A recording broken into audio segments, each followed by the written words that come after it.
Here we go. A national digital ID for Canadians and implanted microchips for the Swedes. Klaus Schwab pushes for transhumanism, and the World Economic Forum predicts the end of free will and the creation of new life forms as science replaces God. Meanwhile, Vladimir Putin invades Ukraine, and everybody says he's a madman. But mirror, mirror on the wall, who's the maddest of them all?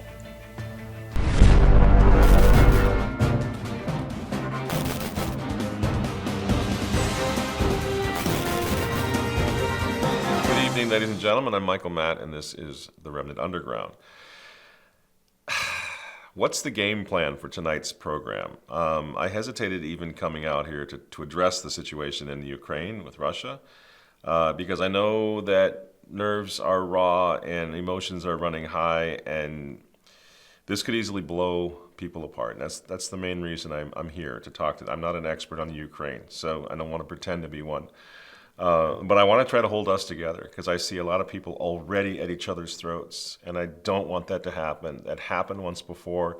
This is like, for us, deja vu. Back in 2003, in the pages of the Remnant, we just didn't go along with the invasion of Iraq.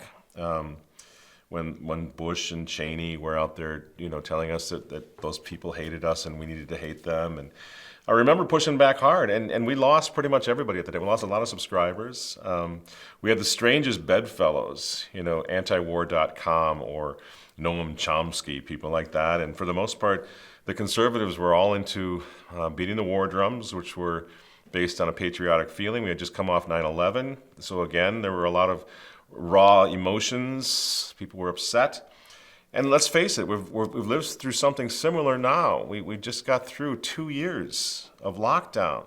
We just got through the COVID thing, The situation up in Canada has been disheartening, and all of a sudden Europe is falling into war, And I would encourage you, please, to take me at my word when I say I'm not trying to dictate to you. I'm not trying to be Mr. Expert here. I just want to hold us together. That's the one thing I think that we can do, is hold us together, hold the clans together right now. And I'm gonna talk about what I think, my feelings here, as my opinions. They are not going to be popular, and just something about me. I'm stubborn, I guess. When I'm told by the media folks and the folks in the White House, whether they're Republicans or Democrats, who I'm supposed to hate, who I'm supposed to be angry, who the good guys are, who the bad guys are, I just instinctively push against that. I apologize. I hope maybe that's why you're watching this show, because you know that that's the way I am. So we're going to get to that in a moment. And I also want to preface everything I'm saying tonight, and we'll get to that in a few moments too. We start with prayer, and our hearts go out, our prayers go out for the folks who are suffering the most on the ground, a lot of innocent people in the Ukraine. I'll talk about that in a moment too. First, I want to sort of set things up by doing a follow-up that maybe sets some of the context for why I'm so suspicious of what's happening on the TV right now. I'm going to start that context by going back up to north of the border here, up in Canada, Justin Trudeau's land of unicorns and rainbows up in Canada. Now, just before the horses began trampling the sovereign citizens of Canada, Justin Trudeau declared a state of emergency. You all remember that. Emergency powers for Justin, so that he could freeze the bank accounts of any Canadian who happened to stumble on those unacceptable views that he made so famous. Now, a few days later, the benevolent Prime Minister of Canada took to the airwaves and began lecturing Vladimir Putin about how a free and democratic leader should behave. I think Vladimir Putin has come to believe that he can lie with impunity, that he can violate international law with impunity. Now that just doesn't sit well with me, having lived very close to the people of Canada who are suffering unbelievable. Let's not forget the suffering that we've all been through. We're seeing the Ukrainian folks suffering right now in a different way. But what we've gone through, with the prospect now of our children being vaccinated at 3, 4, 5 years old, the entire population of the world is going through a lockdown and going through torment and psychological warfare. It's not a small thing for any of us. And to have seen what the Canadian folks were going through, which was worse than we were going through, and then listening to Justin Trudeau suddenly mount up on his high horse and start lecturing somebody in Eastern Europe and Russia. I mean, this is what I'm talking about. Now, back to that story. Justin's state of emergency was unexpectedly canceled. Did you notice that? Everybody said that state of emergency is going to be there for a long time. Man, he's going to leave that there forever. Boom, it got canceled 2 days later. Why? I believe it's because Justin had jumped the shark. Because it just so happens that the World Economic Forum, that's Klaus Schwab's organization, is helping Canada establish a national and very controversial digital ID system right now. Canada is on the cusp of a revolutionary innovation that will transform the way Canadians authenticate themselves online and protect their identity. Digital ID. Digital ID is a way for Canadians to identify themselves to government, businesses, and each other electronically. It would have the power and security to store every Canadian's electronic identity and attributes. Canada's banks are perfectly situated to help lead the creation of a federated digital ID system between government and the private sector. The World Economic Forum agrees that banks and financial institutions should lead the path forward for digital ID. I know. The truckers had so ticked off the little ferret up in Canada that he kind of used his ring, to borrow from J.R.R. Tolkien. He used the ring to his own benefit and prematurely.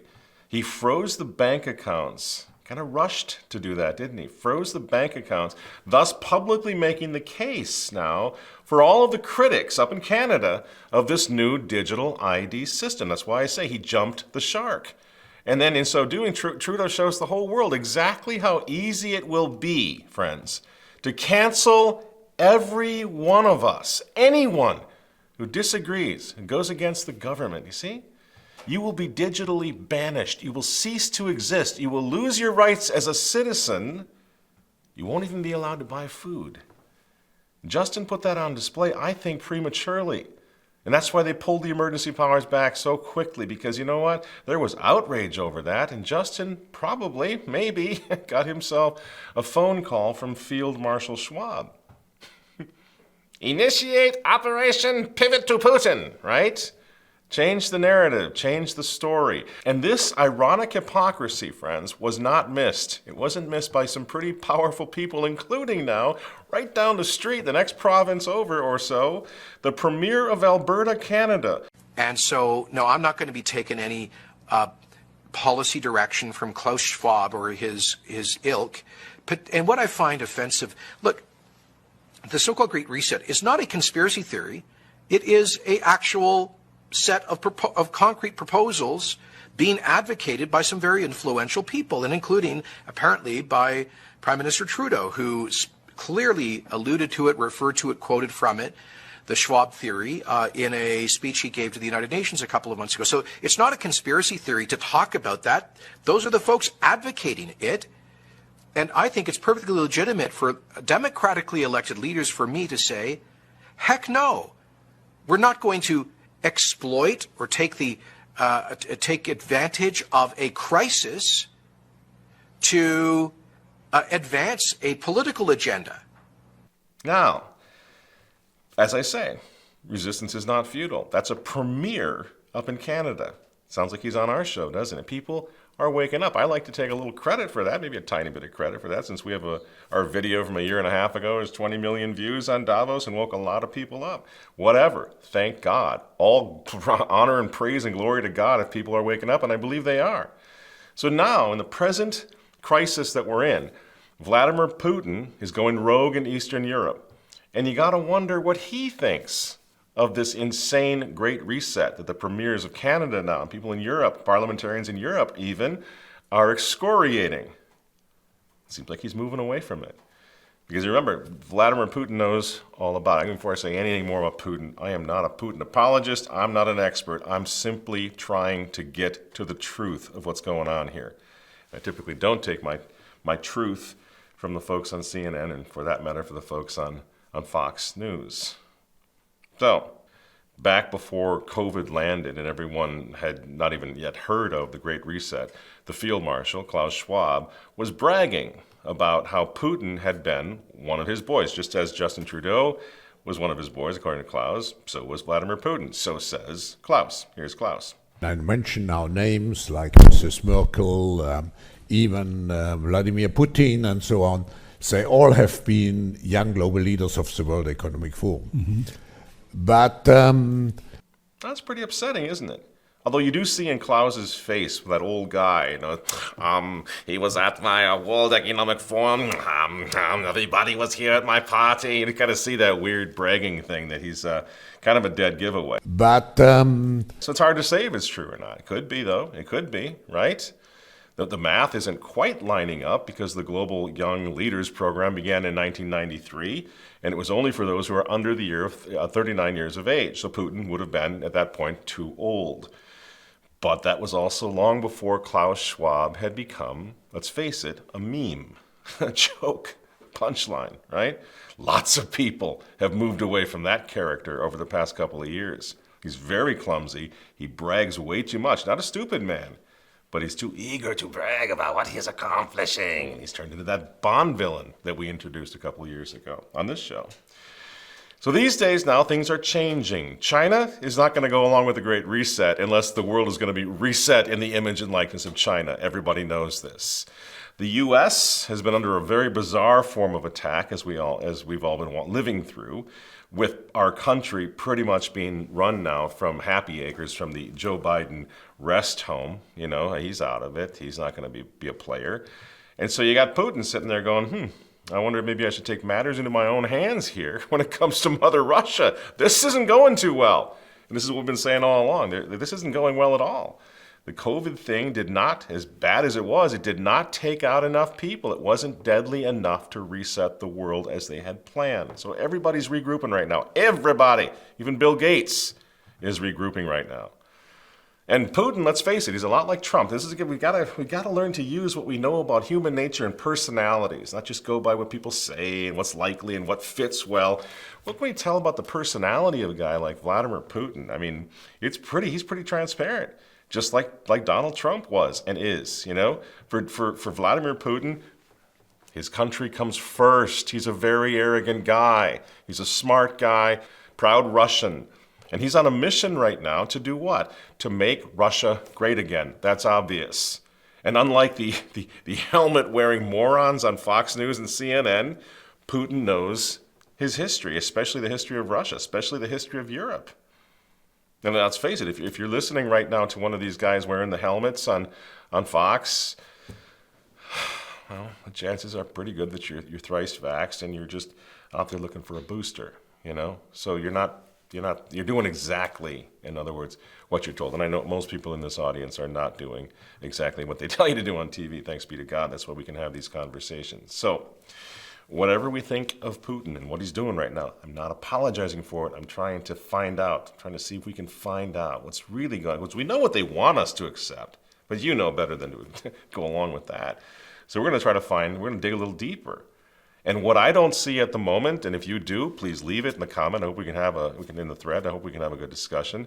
What I don't see is how Vladimir Putin fits into the George Soros, Klaus Schwab, Bill Gates vision of a world without borders. I just don't see it.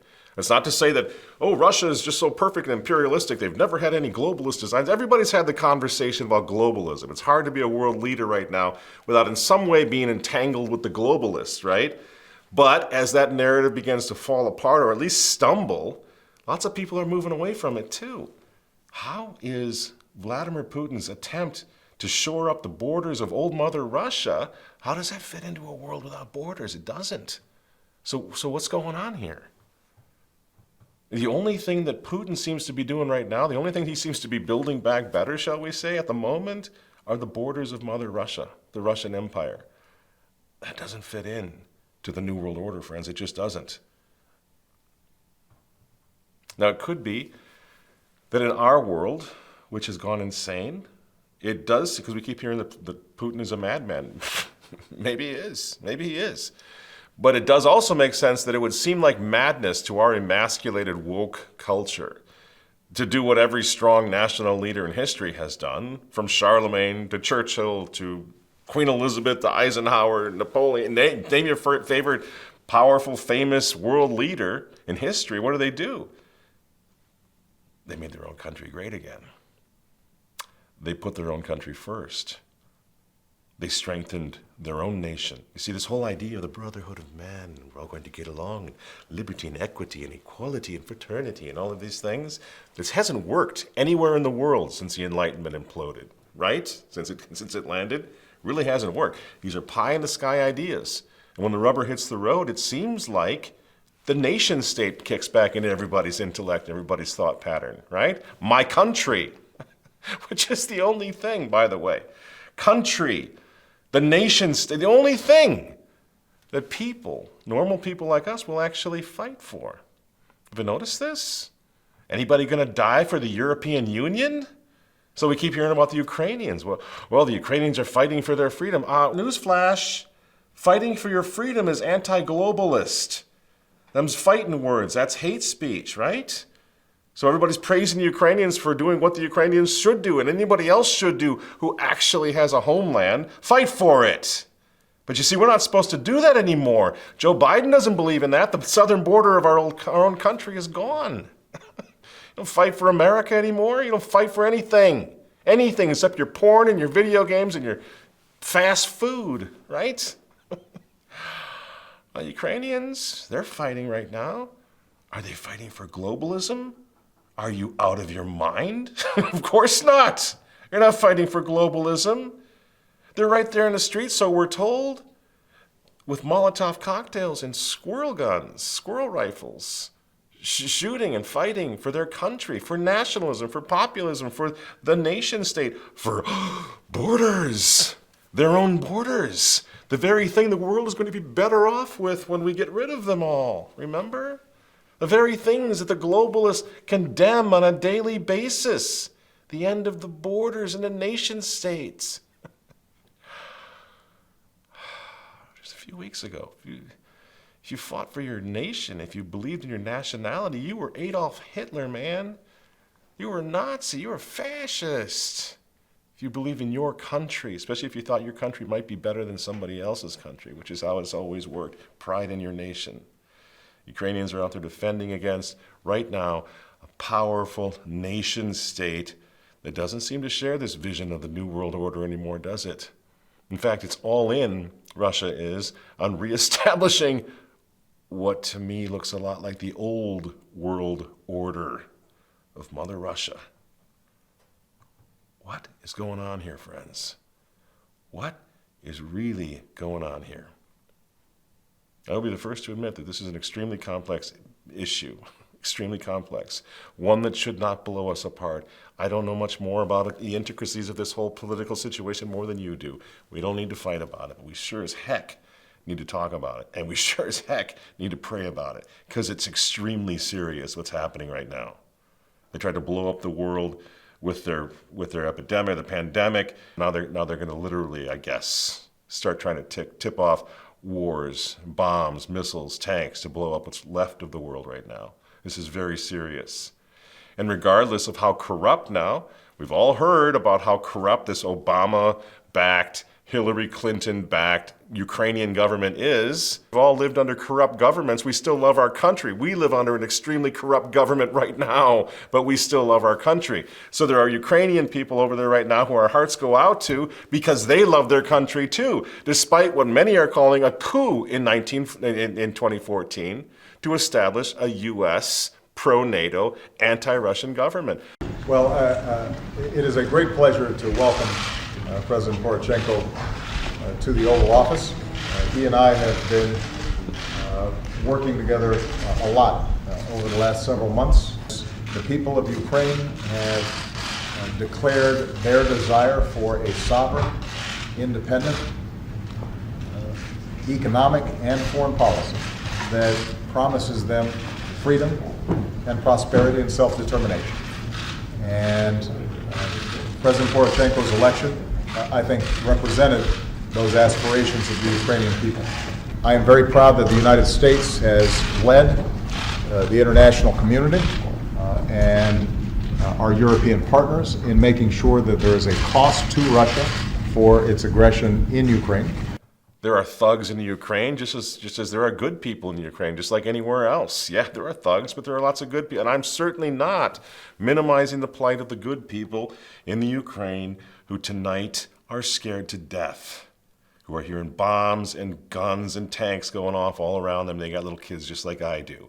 It's not difficult to empathize for them and with them and to pray for them. In fact, for me, it's kind of personal in a way. Because when we were in my family, when we were thrown out of our parish back in the 1980s, it was the Ukrainian Catholics who took us in. I have a strong love and bond with them. I went to Mass with the Ukrainians every single Sunday for 10 years. I even learned to sing their songs, believe it or not.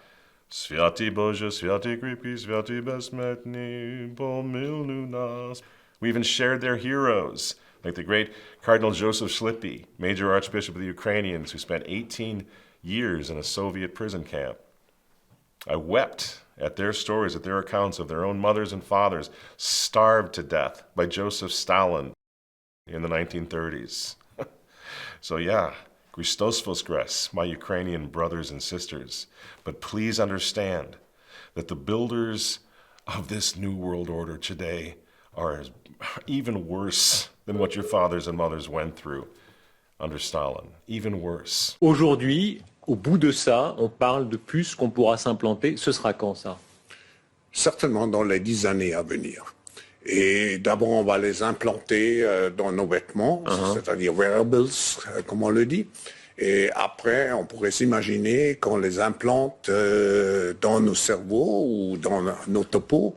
Et à la fin, peut-être il y a une communication directe entre notre cerveau et le monde digital. Ce que nous voyons, c'est une sorte de fusion du monde physique, digital et biologique. Crazy talk? Is that the stuff of science fiction? Alas, it's not. It's already happening. It's already here. In Sweden, they're lining up for it. I think it's very much part of my own integrity to have myself chipped and keep my personal data there with me. I actually feel in a way that it's even more controlled on my end, having it in my own hand. So I have a chip implant in my arm, and I have programmed the chip so that I have my COVID passport and on the chip. And the reason is that I always want to have it accessible.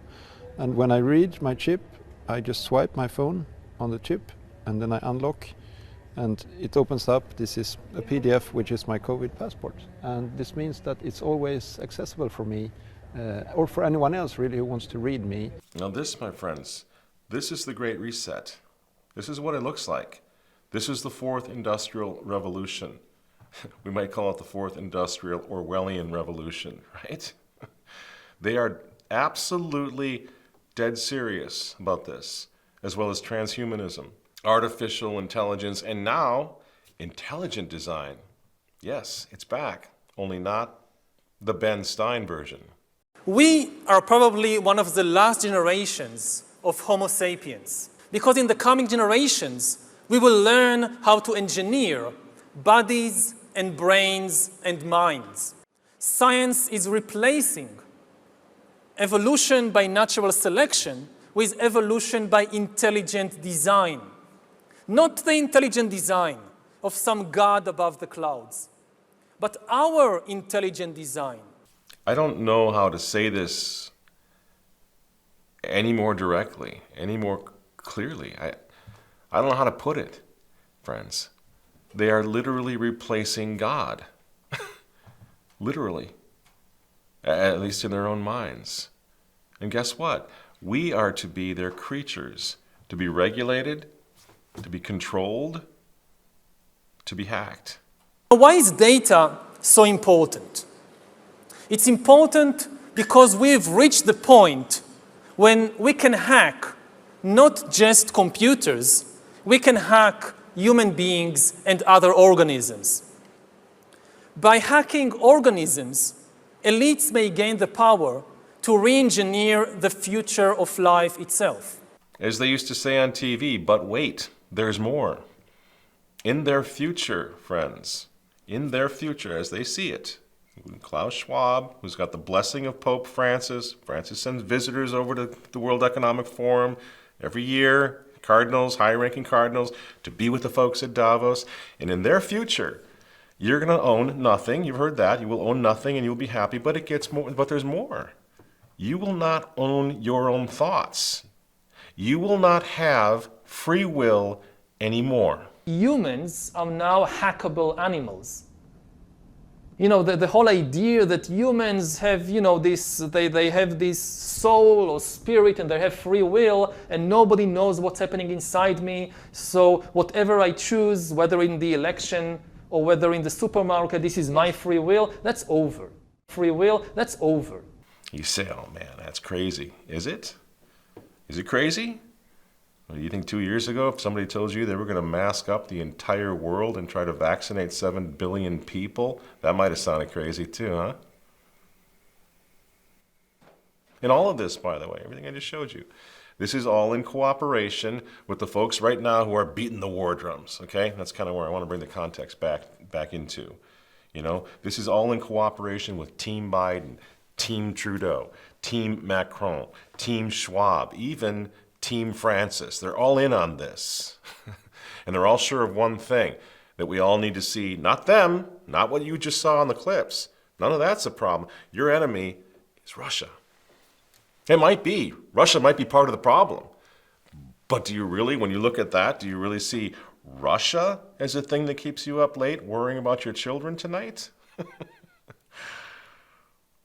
What they're saying basically is, hey, you know what? Forget about rising gas prices. Forget about those empty food shelves. Forget about your vaxxed 3-year-olds and millions of vaxxed 3-year-olds all over the world now.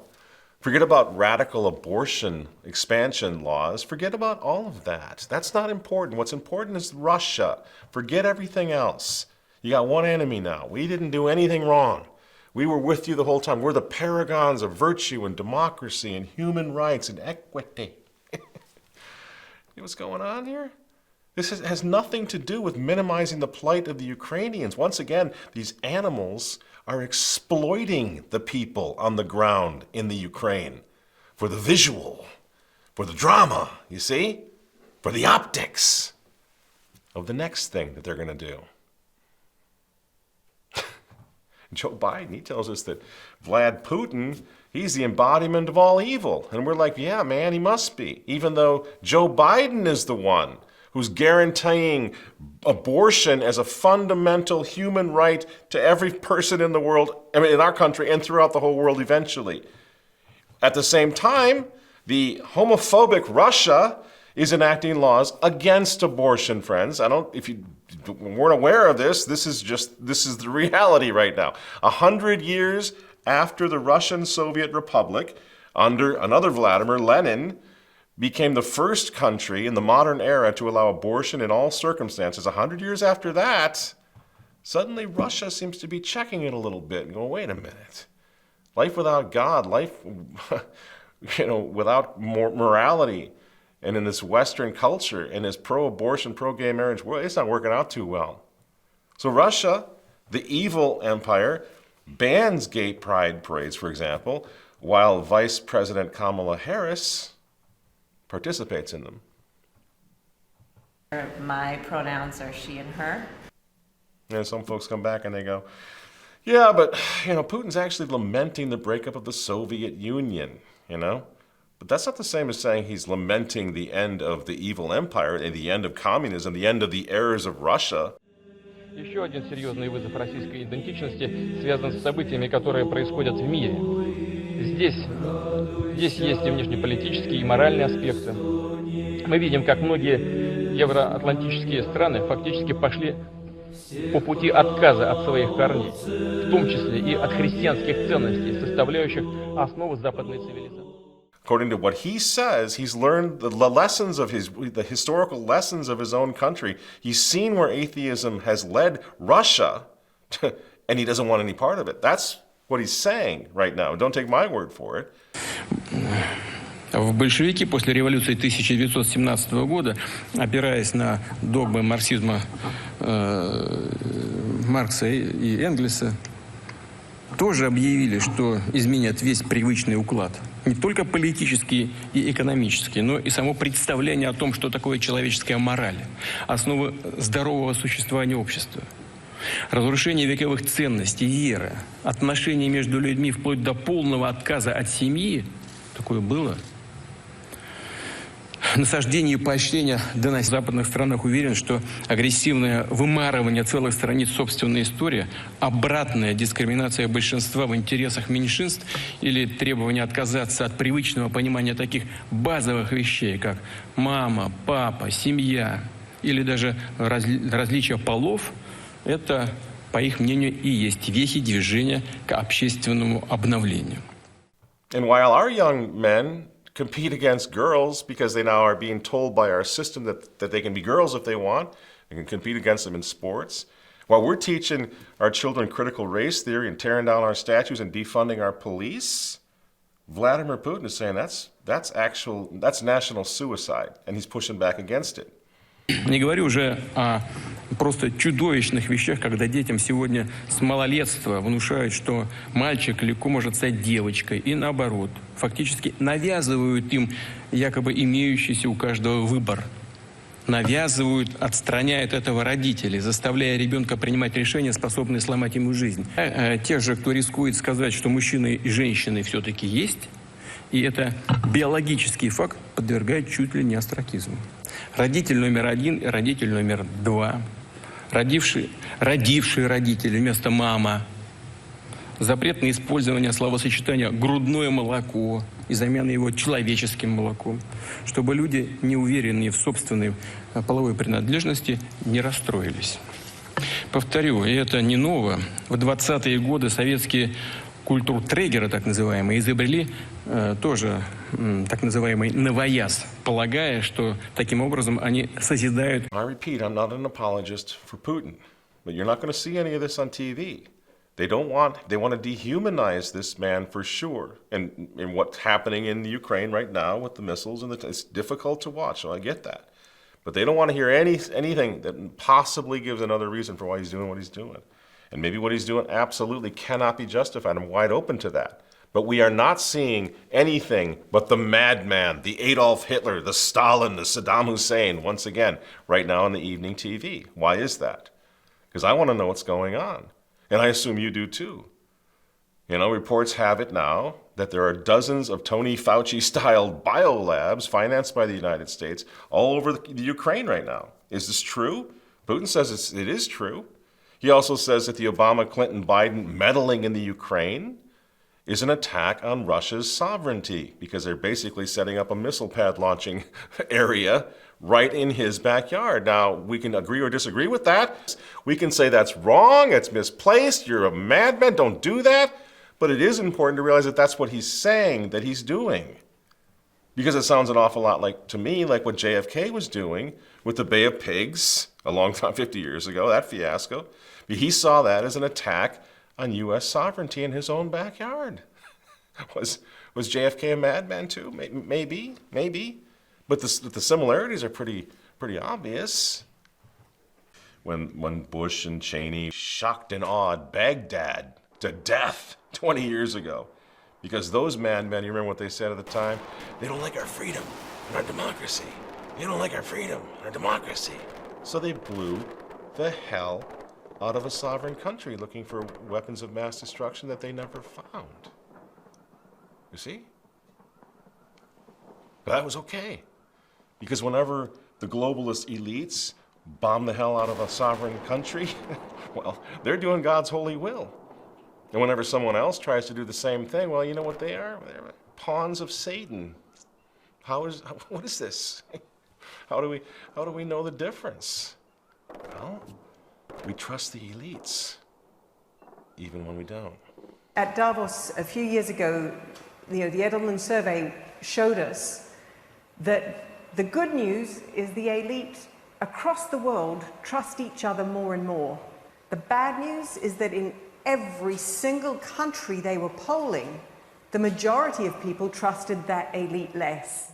And now those same elites are outraged because Putin is undermining the sacred will of the people in a sovereign state. If it weren't so tragic, it would be funny. Because what about our sacred will? We the people in this country. It meant nothing to them when they locked us all down, when they locked down our entire sovereign state. Do you remember? When they told us all to stay in our houses, and we needed to lose our jobs, and we needed to inject our kids, and we need to, shut down completely even our churches, stay out of our churches. They told us we couldn't go see God in our sovereign state. And now they want to put chips in our hands, in our arms. They want to connect our brains to their computers. And tell me again, who are the bad guys here? Because I'm losing track. I am really losing track. Pray for the Ukrainians? Yes. This doesn't have anything to do with the folks on the ground, friends. There's always that sort of collateral damage and exploitation when it comes to globalist meddling in the lives of sovereign states. Many of those people are just the collateral damage that you're seeing on TV every night. And it's terrifying over there. Yes, I get it. And the pro-abort, pro-gay marriage, anti-country, anti-God bastards on the white horses, they're sitting out there in boozy hazes, politicizing the entire bloody thing. Speaking of boozy hazes, here's Nancy Pelosi. Well, if you look at the map and you see Hungary, and you see how it is encircled, Russia, Belarus, Crimea. No, I can't. I just can't, friends. This is Nancy Pelosi. This is CNN. This is Joe Biden, right? Telling us how we're supposed to react to this. And what we're looking at, whether it's in the Ukraine or here in the States with our own wide open border or in Europe, what we're looking at is the suicide of the West, friends. God has been banished, and this type of chaos is what happens. And when our transportation and energy capabilities collapse now in a few years beneath the weight of the Green New Deal and the Build Back Better plan, guess who suffers? Our children. They're the ones that are going to pay the price in this, this futuristic world. It's like something right out of a Mad Max movie. That's what they're creating right now, So Russia might well be a problem, but look out for the demonic pipers who are trying to lead the children of this world straight into hell, friends. Straight into hell. That's what they're doing. Stay focused. Stay united. Black is white now, and white is black. And nothing, but nothing, is as it seems. Pray your rosary every day. Keep your head down. And pray that God continues to confuse now the tongues of these builders of this new global Tower of Babel before it's too late. I hope and I pray that at the end of this show, we've managed to at least keep ourselves together in a world that quite literally is blowing itself apart. God bless you, friends. Thanks so much for listening. I'm Michael Matt for Remnant TV, and if we're all still here, I'll see you next week. God bless.